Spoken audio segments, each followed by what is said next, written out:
ونصلی علی رسولہ الکریم اما بعد اعوذ باللہ من الشیطان الرجیم بسم اللہ الرحمن الرحیم قال رسول اللہ صلی اللہ علیہ وسلم وعن سلمان بن عامر رضی اللہ تعالی عنہ قال قال رسول اللہ صلی اللہ علیہ وسلم اذا فطر احدکم فلیفطر علی تمر فإنہ برکہ وَإِن لَّمْ يَجِدْ فَلْيَفْطُرْ عَلَى مَاءٍ طَهُورٍ رواہ مشکات و ابو داود۔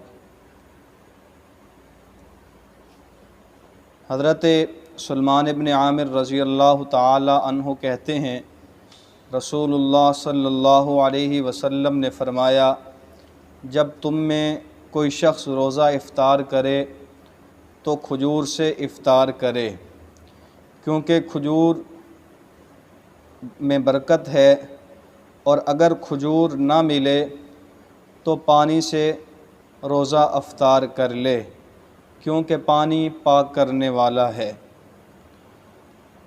وعن انس رضی اللہ تعالی عنہ قال کان النبی صلی اللہ علیہ وسلم یفطر قبل ان یصلی علی رطبات فإن لم تکن رطبات فتمیرات فإن لم تکن تمیرات حسا حسوات مما رواہ الترمذی و ابو داود۔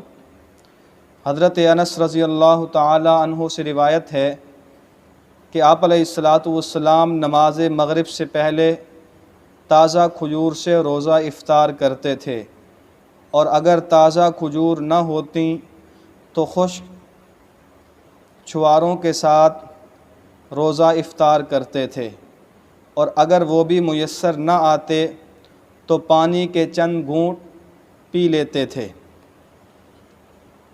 آج کا ہمارا جو درس حدیث ہے وہ ان دونوں احادیث پر مشتمل ہے، جس کا عنوان ہے کہ روزہ کس چیز سے افطار کرنا چاہیے۔ روزے کی افطاری کے متعلق دو روایات، ایک روایت حضرت سلمان ابن عامر سے نقل کی ہے جو ابو داود مشکات میں بھی موجود ہے، اور دوسری روایت حضرت انس رضی اللہ تعالی عنہ سے ہے۔ انہوں نے آپ علیہ السلام کا یہ چشمدید واقعہ نقل کیا ہے اور ذکر کیا ہے۔